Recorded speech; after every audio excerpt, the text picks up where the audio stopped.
2, 3, 4. Sometimes we need to slow it down, take a look around and breathe. 'Cause these times go by so very fast, moments never last. Just breathe, breathe in, breathe out. Quiet, be still, don't shout. Love is what it's all about. Breathe. Sometimes when you feel you've had enough, living is just too tough. Just breathe. 'Cause you'll regret when these days are past. Friend, just seen your last. Just breathe, breathe in, breathe out. Quiet, be still, don't shout.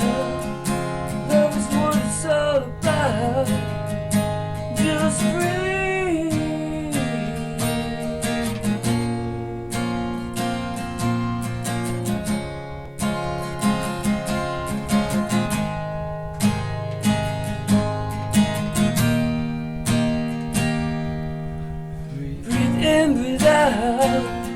Love is what it's all about. Be quiet, be still, don't shout. Just breathe. Just love. Just love. Just love. Good evening and welcome to the Just Love Show. Thank you so much for joining me. I'm Kip Baldwin, as I've always been. If I'm a little bit wonky tonight, I'm running on very little sleep. It's been very hectic lately. A lot of exciting things, a lot of things to be extremely thankful for. So as we do every show, sit back, take a deep breath, get ready to breathe in abundance and think about love and joy and let all your cares and worries go. And we're going to have a great show tonight. Before I get to my guest, who I'm so excited to have on and hear his story about how he became the beautiful being he is, I'm going to read a little something today. And this is actually what is the Just Love movement all about.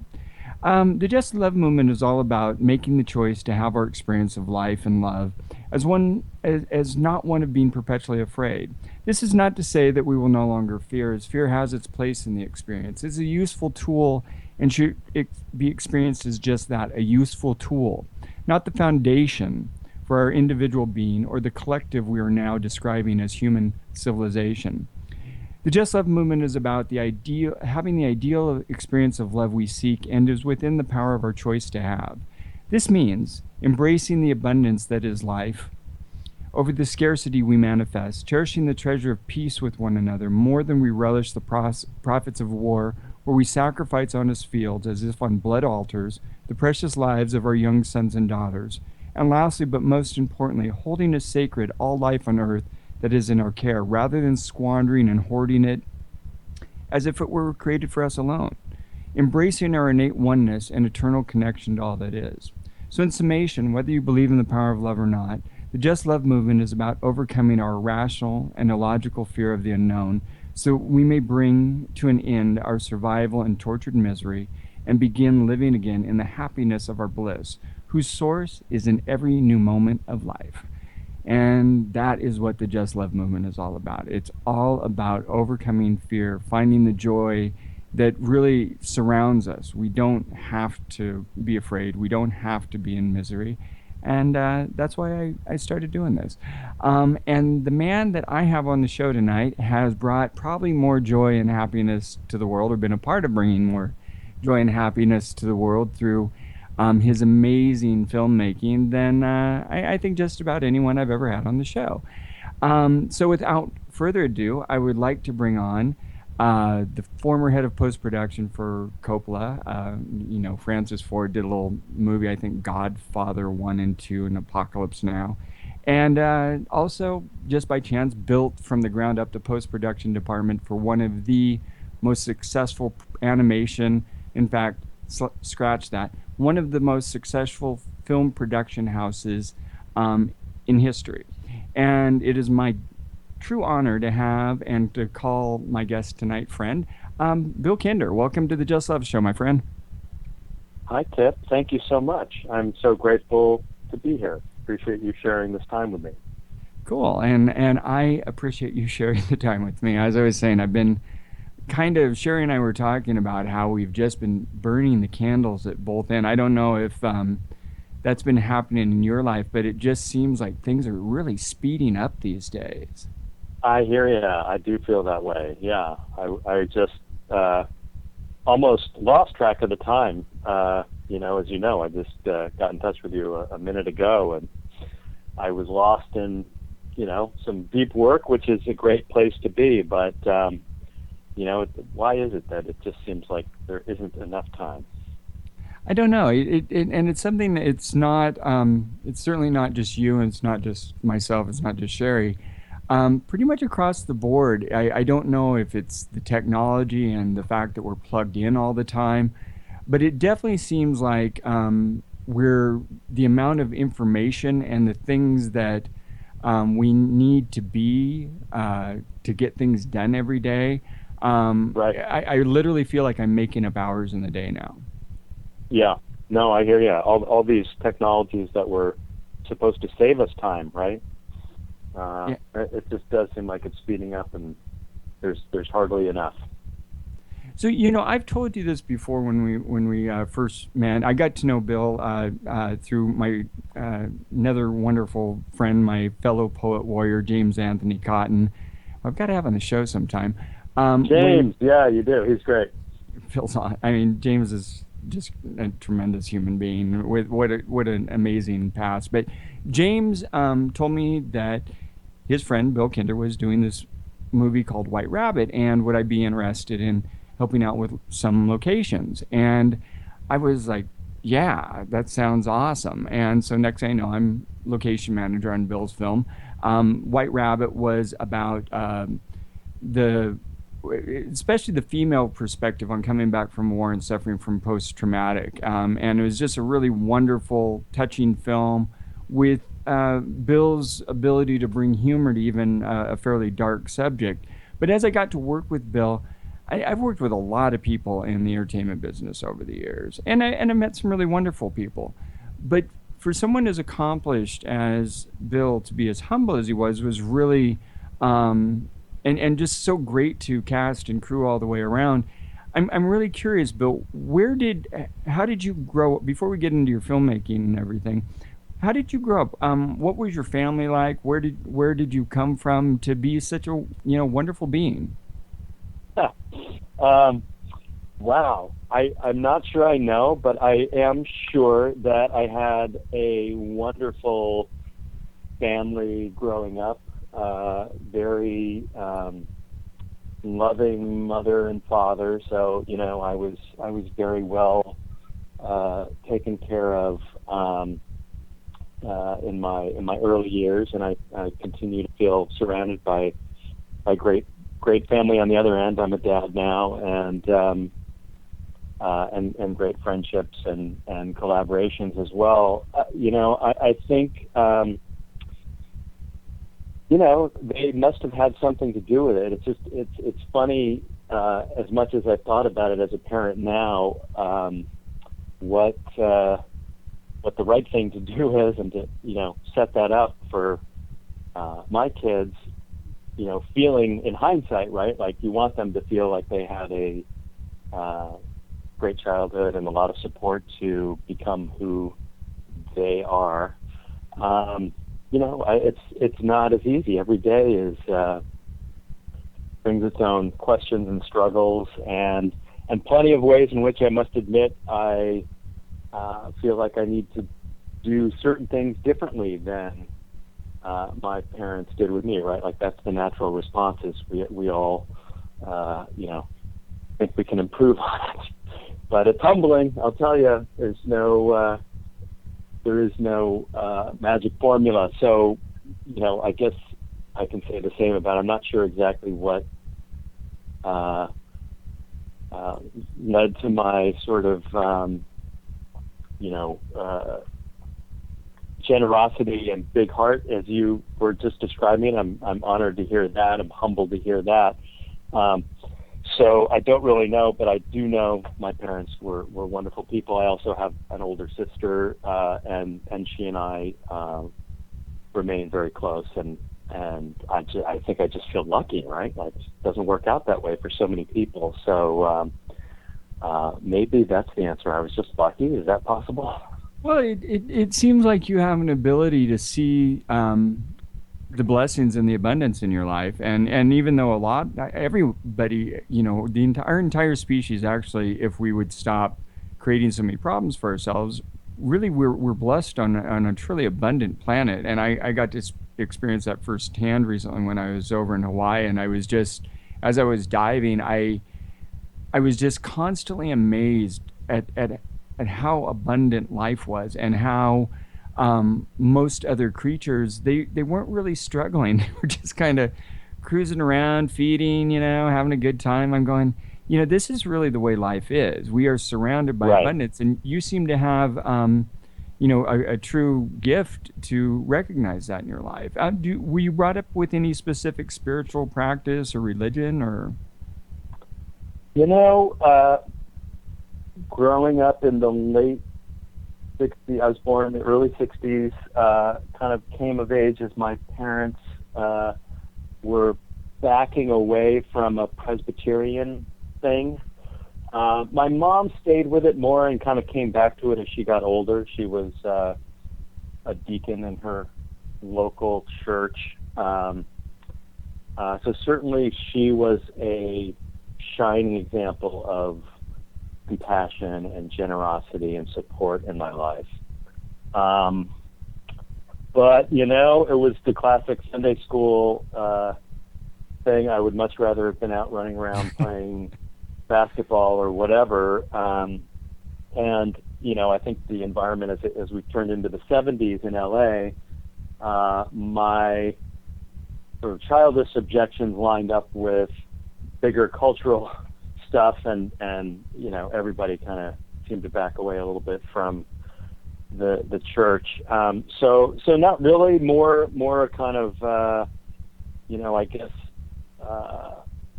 living example of it in my parents. My dad too was a very principled guy. He had like just mountains of integrity, which I have realized, it's taken me decades to realize, but how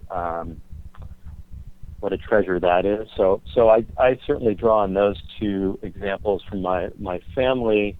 Lately, here I am in Berkeley. I've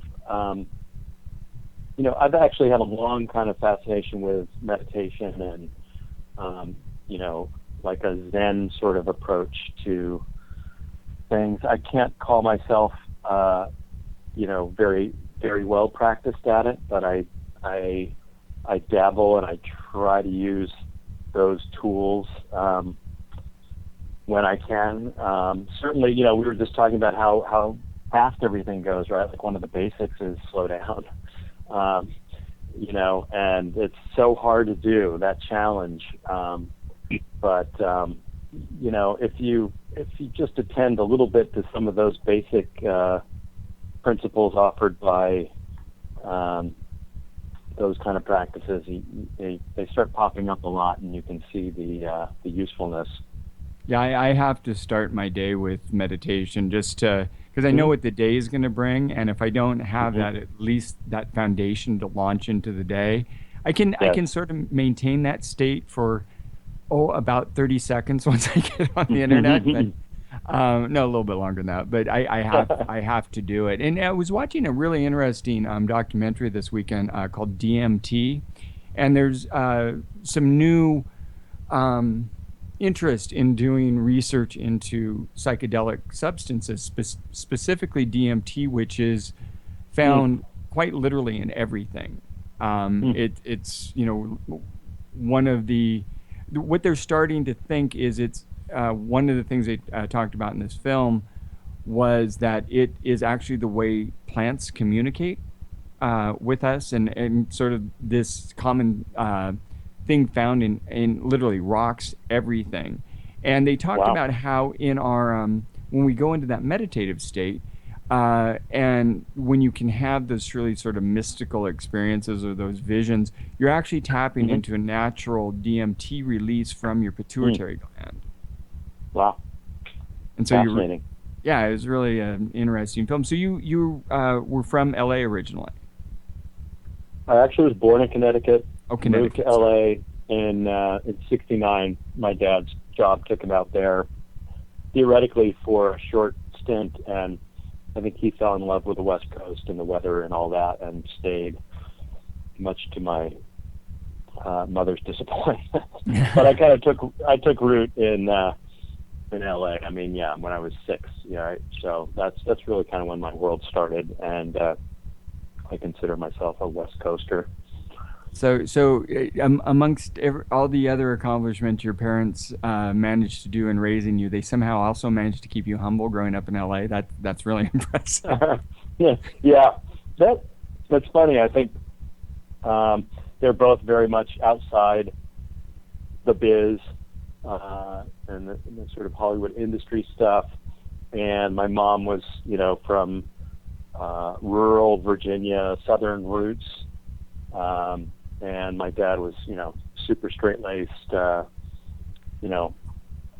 businessman. So, yeah, I think, also, you know what, I gotta say, I think it has changed. I mean, maybe I just wasn't aware as a kid back then, but I think that and by the way, I should say, I love Los Angeles. I go down there frequently. I enjoy my time there. Some of my best friends are still living there. So this is not like the classic Northern California chip against LA, but Right. I do find that the narcissism, and this is, nationally or global culture, right? Social media, everything has kind of amped this up so much. But if LA is the epicenter of some of that celebrity fame culture and sort of what's toxic about that, then I think it's gotten worse than it was, in the simple 70s. It's funny. I moved down to the Bay Area in '65, and I make the joke that I was looking for the '60s 20 years too late, but it's really the truth. And I what I really mean by that, I think I was thinking that I should probably clarify that at some point. I was looking for the ideals of the '60s, and in there's '85, you moved in '85. You said? Yeah. Okay. And they're still here. That's what I love about the Bay Area, is it is forward thinking. And what I know, and maybe this is sort of maybe why it appears. I do think that social media and everything has amped up everything, but I also think that the people that I know that truly love LA, like I like LA a lot, but I think when you're involved in the business, you see a different side of LA, like going to any other industry town. It's like when you're involved in that industry, you see a different side of that city than people who aren't involved in the industry. When I try to share some, that narcissistic, grabbing, what can you give me? Who are you, thing, even when you're nobody. And if you're not in the industry, you don't get quite that same effect. So I wonder or that same sense. Do you think that part of maybe the changing experience you had or feeling you have towards LA was as you became more involved with the film and entertainment industry? Possibly. I mean, I moved up to the Bay Area in the late '80s. I met my lovely wife, who was up here, and was clear that this is where I should be for that important part of my life. And after a couple of years, I'd kind of given up. This was right out of college, so virtually. So I had kind of resigned myself to working in corporate video, editing commercials, doing the kind of media work that there was at the time that my skills could offer. I had some television experience. I produced some news around here. But I was pretty sure that, being up here and not in Hollywood, my fantasy of working in feature film was kind of dimming or gone. So it really was just dumb luck that, the Zoetrope thing and Francis Coppola's company before came on my horizon. Before we get into that part of your life, when did you first, go, gosh, this filmmaking thing, this is something that interests me. This seems like a passion in my life, right? At what age did you start to get that bug? I was about 10.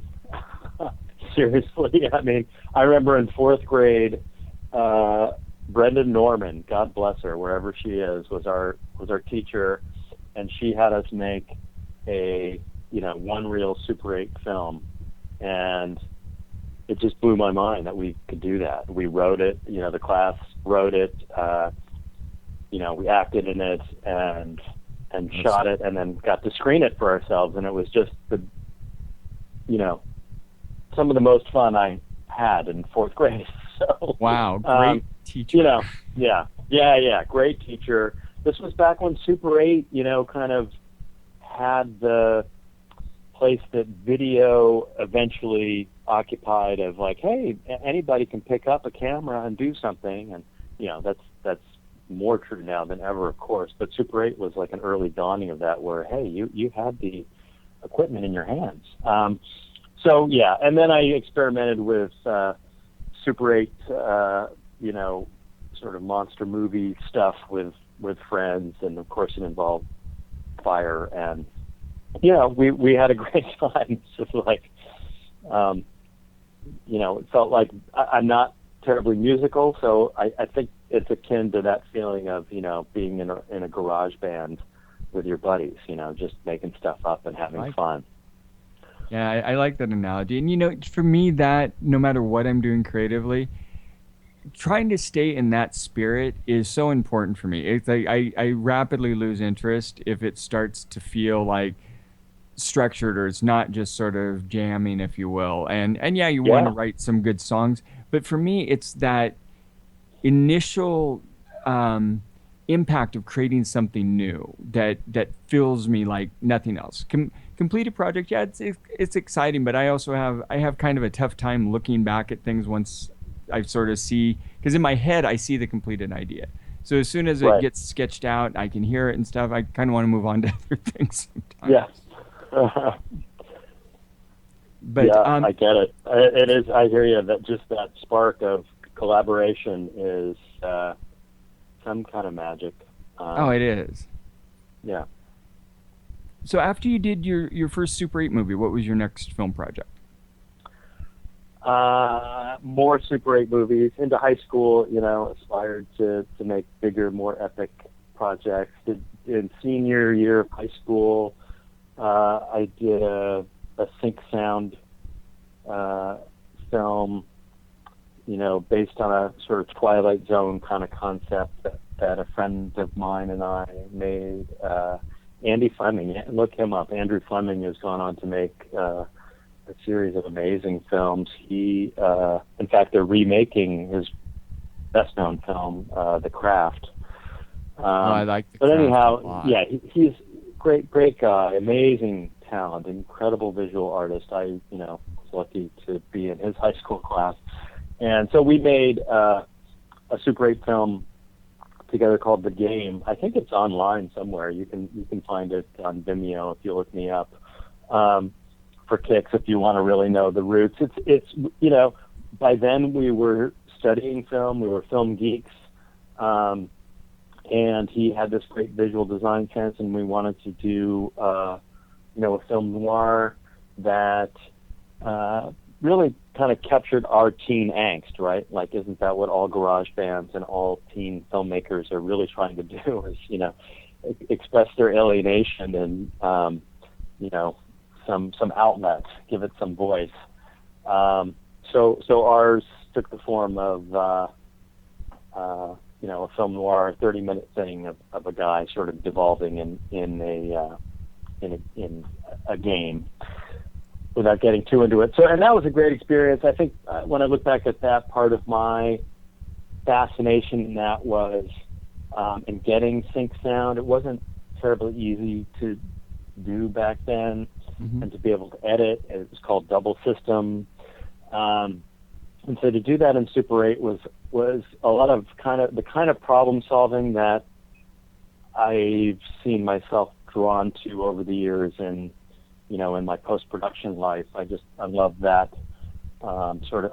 I'm not an engineer, but I love understanding technology as it applies to telling a story or making a film. So that was an early example of that. We had to really kind of rig up some homebrew stuff to make the sync sound thing work, and then to edit it, of course. And that was an early moment where, again, we're just talking about losing track of time and getting so kind of in a zone that the time goes by.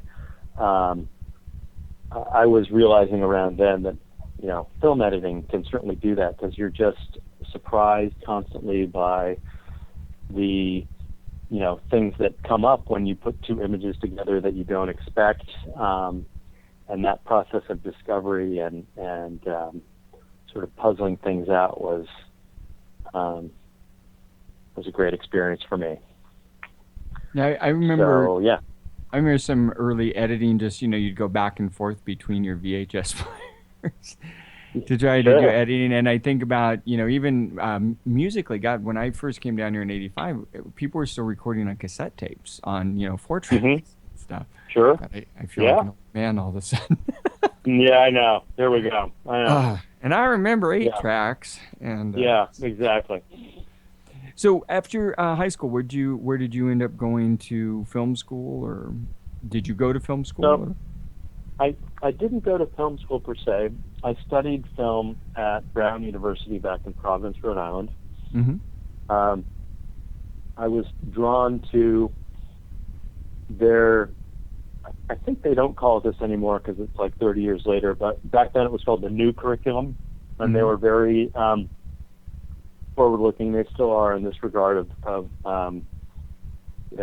supporting interdisciplinary study.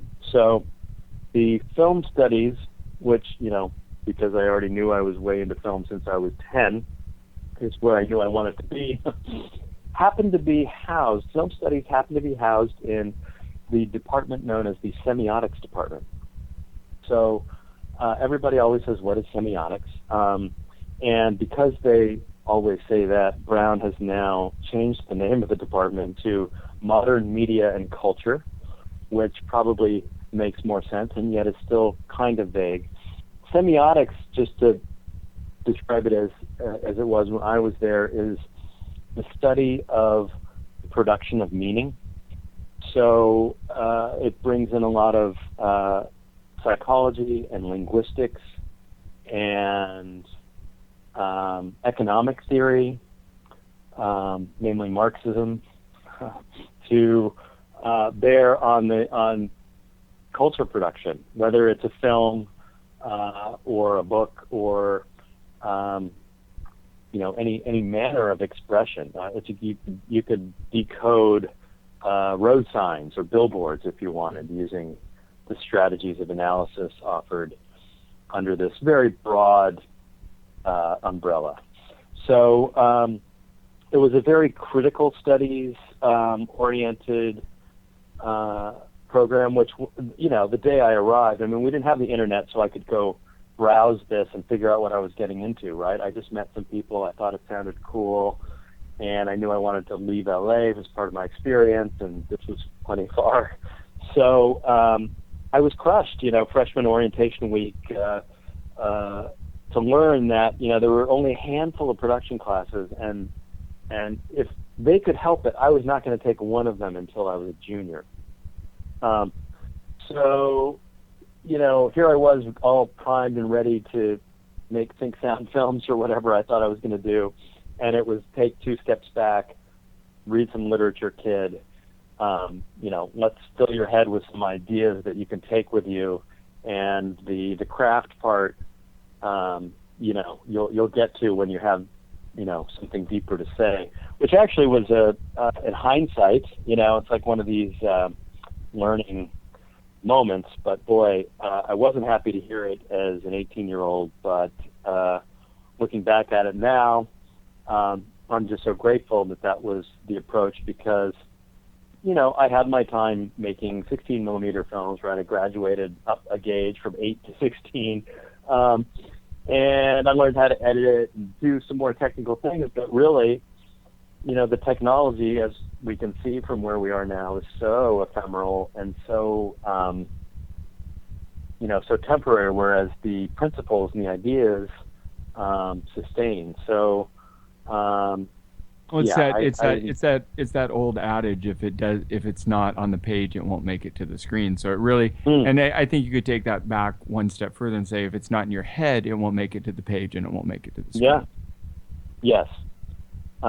So yeah, I think having that experience really opened up my appreciation for what film could be, and we saw a lot of really interesting stuff that. I wouldn't have otherwise, both historical and, independent so-called art cinema. Mm-hmm. And so, yeah, it was a great milieu, a lot of really talented, smart people who I'm still friends with, and, really interesting kind of, brain nurturing environment. Since we're sort of talking about visionary film or what film can be, I watched a really amazing documentary, and then I want to get back to the rest of your story over the weekend. Documentary called Jodorowsky's Dune. Oh, I just recorded that on my TiVo, okay. But I haven't seen it yet. No, I won't talk about it. Yeah, it's really, it really, it's just one of the most phenomenal movies or documentaries on film I've ever seen. Who this guy was and what he did and his vision and the people he surrounded himself with and his philosophy, lasting legacy. Anyway, we'll talk about that after you've watched it. So what was it? I'm fascinated by the news part of your career, being a live news cameraman, editor. What were some of the things you saw? What was that like? Because having to do that almost in real time, and that's such a fast-paced world. That's really that's just throwing yourself into the deep end of the pool. Yeah, I learned to drink coffee in the newsroom. I wasn't a coffee drinker in college. A lot of people pick up coffee in college, and I wasn't into it. But as soon as I kind of got into that fast-paced news world, I became a coffee person. But it's kind of like this. I, retreated home after graduating from college, the kid with a liberal arts degree. What am I going to do? Oh my God, I have to live with my parents until if that's not motivation to figure it out.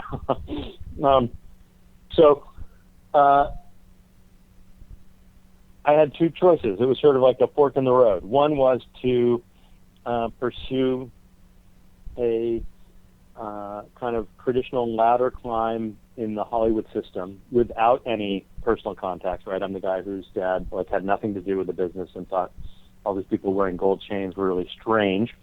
And so, I didn't really have an avenue in. I had a student film that I sent around. I was proud of it. And some people looked at it, but it certainly wasn't enough to get me an agent or anything kind of like jumping up that notch. So it would have been going to work as a PA. And I saw that example. A friend of mine invited me to the set of Fantasy Island. Good friend of mine, Brad. There he was in his cargo shorts, and his walkie-talkie, and there's Hervé Velasquez, and we're on the lot at Warner's. It's like, felt kind of like a big deal. But I also thought, you know what? I've made my own little films, and I can't be a PA. I don't want to do that. I want something. I want to do something. And so, truly, back then, 1985, you're searching the classifieds, and there was like a quarter-inch high classified ad for a an independent TV station opening in Oxnard, California, about an hour north of LA, and they were hiring cameramen at about $7 an hour. And I went up there, I met them, they offered me the job, I checked out rents and, found an in-law that I could rent and afford to rent. And so to me, that was the dream of like, they're going to give me a camera to shoot and tell stories that go on the air every night. Awesome. It was really a great training ground for how that process works, and it was also just a complete blast. As a 22-year-old they gave me a news vehicle with a two-way radio, and a fair amount of it, right, is ambulance chasing, or in that area it's mudslides and brush fires, but also some interesting investigative stuff. I was there for 4 years, and by the end, I give advice to anyone who asks, kind of who's in my position now, that I was in then, of like, go to work for a small market TV station. You're smart, you're literate, they need your help, and you'll have to pay your dues like anywhere else, but it's the big fish, small pond thing. You'll be able to get some great responsibility in a short order. So I don't know if that's so true. I know the whole TV landscape is changing so much, but there's still plenty of local news being churned out, right? So I have to believe that it still holds, or is at least worth looking into. So I did some documentary stuff by the end of that. We did a great piece on the then booming California state prison system, and it felt really great to be given the chance to spend time exploring what was happening, which in a nutshell, right, is that the big cities that generate all of the inmates were dumping their criminals in rural, underrepresented counties, and it was just the beginning of a sort of backlash to that, and just the beginning of people beginning to realize that the parole violation of drug use, the nonviolent offense, was swelling our prison crowd in a not sane way. Right. And that if we really wanted to solve the problem, we're going to have to get at that. So anyway, I had a great experience doing that, and that's kind of how I got into the TV news thing. I just wanted to tell stories with a camera. Unfortunately, I wish that your story on the prison system had more impact. Unfortunately, it seems like we went in exactly the wrong direction. Oh, I know. Thanks. Yeah. And unfortunately,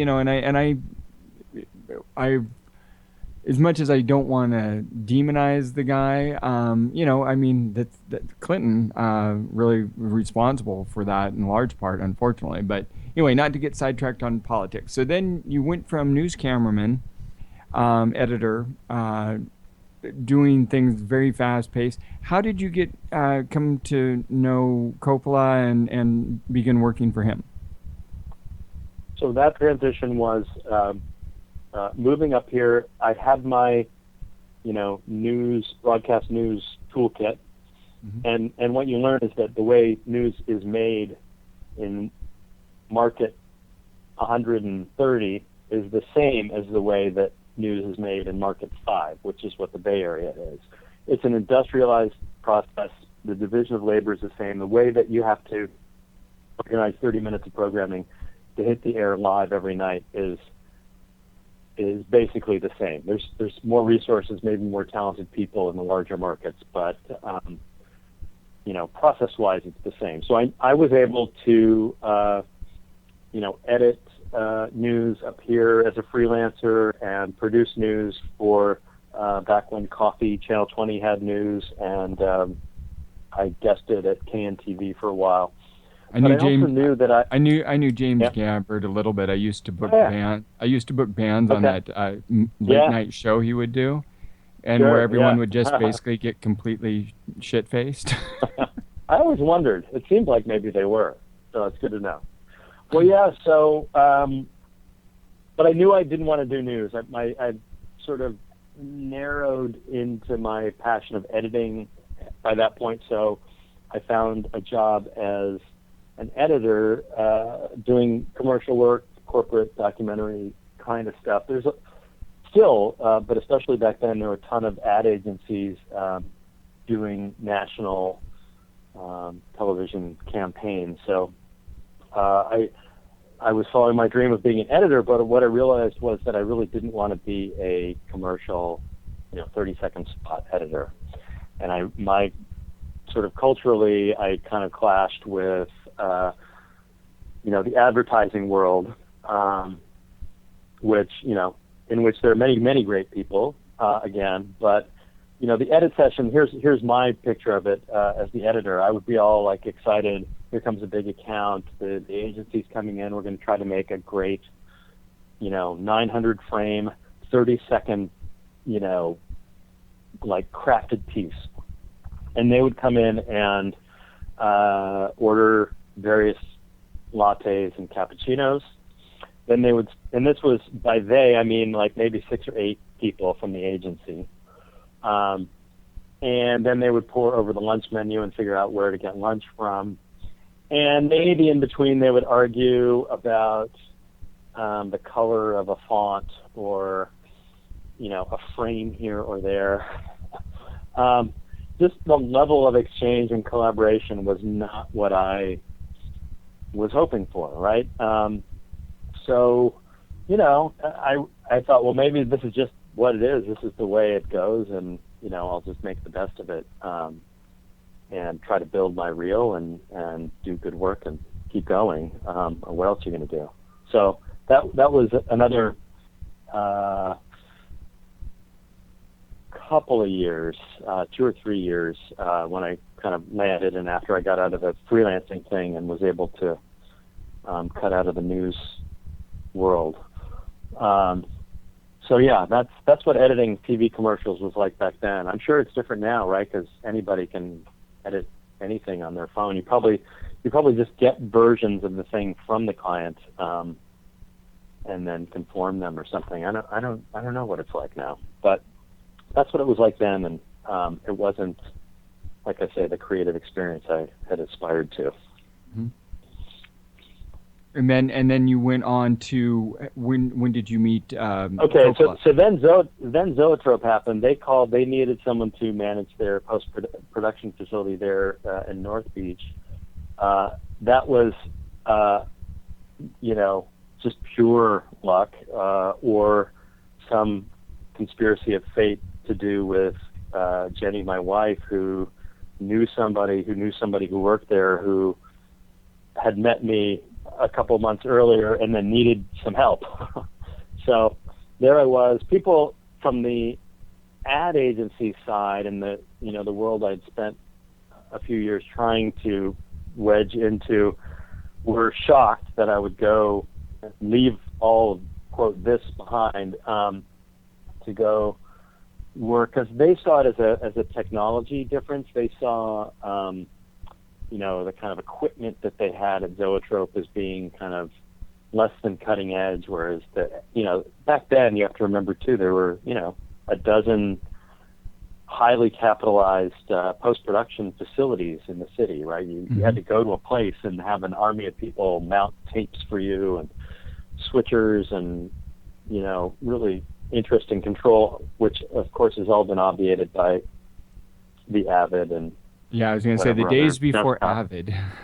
Right? It was right on the cusp of that. Yeah. So they didn't have, but what I knew was that Coppola was very prescient. He was very forward-looking. I mean, he was mocked in his day for these ideas of electronic cinema and using video to advance the creative outcome of his film, whether it was watching dailies in the Philippines on Betamax for Apocalypse Now, or literally using video techniques in One from the Heart, which was really groundbreaking. So I knew that it wasn't, really just about the tool, and maybe this goes back to the college experience too that I was thinking about earlier. That it was probably worth a chance, but still, I was a little nervous. Like, even though I was going to work for my cinema hero, I mean, I think, we missed the milestone in my trajectory of I'm 16 years old and I'm seeing Apocalypse Now in the Cinerama Dome with my friend and my head is being blown off. It's just like, that's an incredible, sort of fork in the road for me in terms of there's what movies could do. Funny story about, did you ever see the film Seduced and Abandoned? No. It was sort of a mock documentary with Alec Baldwin and I can't remember the producer. They go to Cannes. Are they at Cannes? Yes, yeah, I have seen this. Yes. Remember, and he tells, and Coppola tells the story about throwing his Oscars, throwing his Oscars out the window because he couldn't get money to fund Apocalypse Now after winning, for both Godfathers. Right. And his mom then had to call the Academy and tell them they were stolen. Right. Yeah, exactly. It's classic, what have you done for me lately? So, I had a terrific experience, working there. I ran the facility, and, it was right at the end. I got there just as they had finished, Dracula. Mm-hmm. And, we were doing TV versions of that, which was kind of a good transition for me. I didn't really know so much about feature film post. I knew a little bit about television, so finishing the Dracula version for the censor board without the impaling sound effects, I was like, okay, I got that, and it was a good intro, and I got to work with some of the editors there, and then Francis decided to take some time off from directing, and wanted the facility to stay alive. So part of what I had to do was hustle work, and we had some really interesting independent films come through. The one you might have heard of is called Mi Familia, or My Family. Gregory Nava directed it. Tom Luddy was a producer at Zoetrope, and he helped facilitate that project. Anyway, that was a wonderful experience. Got to work with many of the, we have an amazing sound, culture up here in Northern California. The attention to sound as a storytelling medium is so well understood, and so, in a lot of ways invented in this area, with a lot of the great people that have worked at Skywalker Sound over the years and at Zoetrope. I got to work with some of those people and see what that's about and how that comes together, which was wonderful. And then Coppola himself decided to get back into some he called them hired gun films. I couldn't believe it. One day I was sitting there in the basement of his building there on Kearney Street, and we were transferring a tape of something, I don't know, but he wandered in, and he sat down, and we had this wonderful conversation, and I remember him saying that, his plan, he was getting kind of tired of making these Hollywood films. His plan was to be a hired gun for 2 or 3 more, mm-hmm. and then to make his own personal films. That's why he was doing this to begin with, and he missed, and he wanted to get back to that. So I thought he was crazy, but again, in hindsight, I totally get it. He made Jack with Robin Williams and Rainmaker, the Grisham story novel based on a novel by Grisham, and then he went on to make Teatro, Youth Without Youth, Twixt, all relatively low budget, very personal films that he wanted to do. So good for him. And yeah, like you said, isn't it crazy that all those Oscars you would think someone would want to, pave the way for him to make whatever he wanted. But, Yeah. you know, Well, I don't want to, believe it or not, we are rapidly getting down to the end of the show, and I want to make sure we talk about your upcoming book, and also I wouldn't mind mentioning the project that we're trying to pull together jointly that you're going to direct. But I do want you, if you could, how did you become involved with Pixar, and what was Okay. Steve Jobs like in 4 minutes? Right on. All right. The last leg of Bill's career, which is the biggest part, the last 18 years I spent at Pixar, or last 18 out of 19. I left almost a year ago. And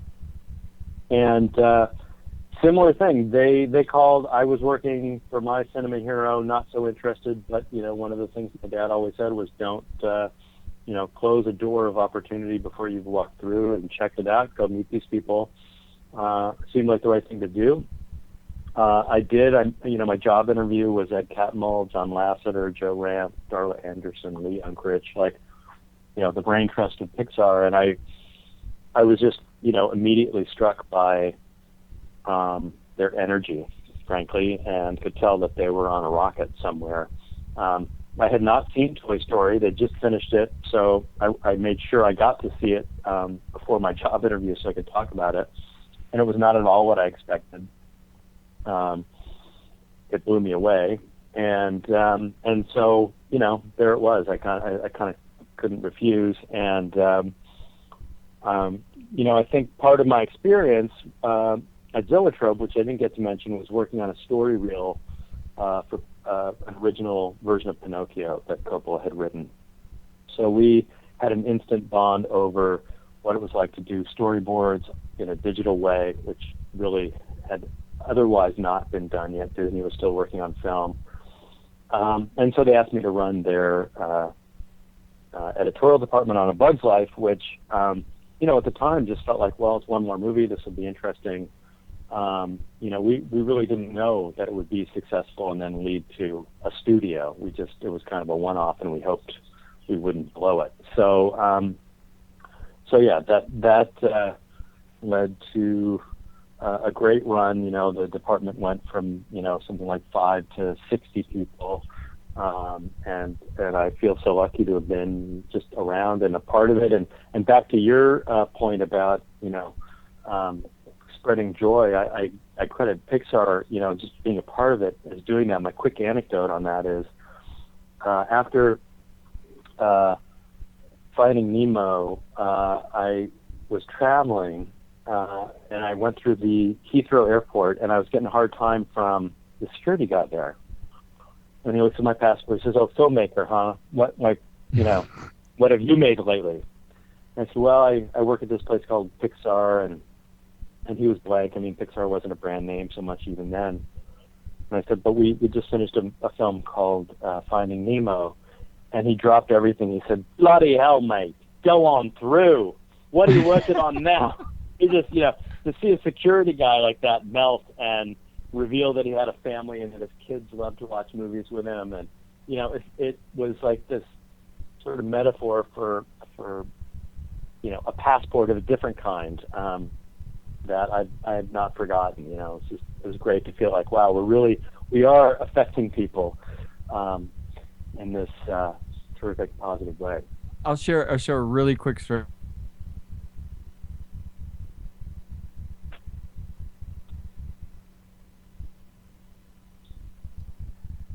You there? One horse, one mill town. And I got up and I was doing like Foreigner and blah, blah, blah, and blah, blah, blah. And I had this guy who was all flannel shirts. And this guy's like, "Ain't you a dandy?" Literally called me a dandy. And so then I decided the next song I was going to sing was Linda Perry's Four Non-Blondes. And Marilyn, my wife, was like, "Don't do it, don't do it, don't do it. This is not the place to do it." So I got up and did it. The same guy was now crying.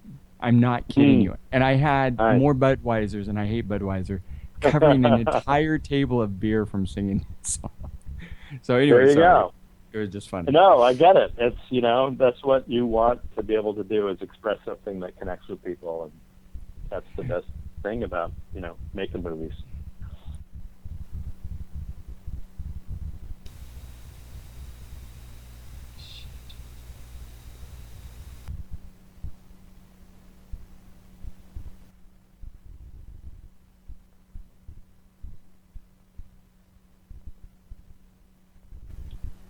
Hello? What happened there? Hello? There you go. Hi. Oh, sorry, that was strange.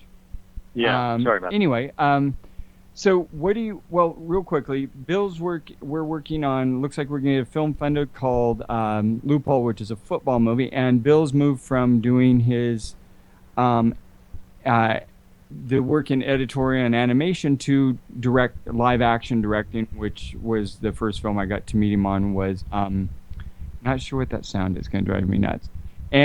But Bill is also working on a book. The movie we're working on is called Loophole, but Bill's working on a book, and if you wanted to share with us real quickly what the book's about, that'd be great. Sure. Yeah, I am basically writing about the role of the film editor on animated film, and especially Pixar films, and just trying to draw from my experience and recap or sum it up in a book form for people to appreciate what I think, from where I sit, is the central contributor to most films. The unique role in filmmaking as compared to all other arts really is the editor, and what makes films unique is editing. You don't have it so much in theater. You can kind of simulate it in a book, but it's very different, and so on through the arts. So I'm really excited to just spotlight the work of the film editor and the creative contribution of all those Pixar films, and just highlight a little bit about how everybody says story is king or story is the most important thing, but how does a place like Pixar really enact that and make that the case? And where are they going to be able to find this book? When are you seeing it being done? It's going to be an ebook, so it will be online, hopefully wherever ebooks are sold. They can also just look me up, and however, we're probably at the end of this year going to be done with it, and just look me up, and if you don't see where the book is, then I've done something wrong in promoting it. I will help in any way I can. Thanks, Kip. Also, can we talk about where to see White Rabbit? Because you can't see it that'd be right awesome. now. I'd love that'd to be great. Tell your listeners. It's on. I'm so excited. It's just Memorial Day weekend. We got it up on Vimeo. I think most people are familiar with Vimeo on demand now. So go to Vimeo, Vimeo.com, and their on-demand section has White Rabbit is the name of the film, and you can watch it there for a very reasonable $3.99. It's a great film, and there's a weird guy sitting at the bar next to one of the stars who talks to one of the characters a little bit. I don't know who that guy is. I wish he wasn't in the film. He was awful. But anyway, that was me. If anyone out there who's ever been curious about what I actually look like. Great cameo. Well, cameo. If they go to the IMDb page nowadays, they will see your mugshot up there. Ah. We finally got that straight. So, yeah, IMDb, you can find out what Kip looks like, or White Rabbit on Vimeo. Cool. It's the story of a veteran coming home after 3 tours in Iraq, and she's got PTSD and gets tangled up with a corrupt cop along the way in a crime thriller, film noir, modern film noir style. Well, Bill, I hate to end the show, but we have actually burned through a whole hour. I want to thank you so much for being here, and I want to have you come back when your book comes out so we can talk some more, because there's a whole bunch more I had to ask you. But this was great. Thank you so much, and I look forward to talking to you very soon. My pleasure, Kip. Thank you. It was great talking to you. I can't believe there we go. Time rushing again. I can't believe an hour's gone by. Take care, man. Bye-bye. Bye-bye.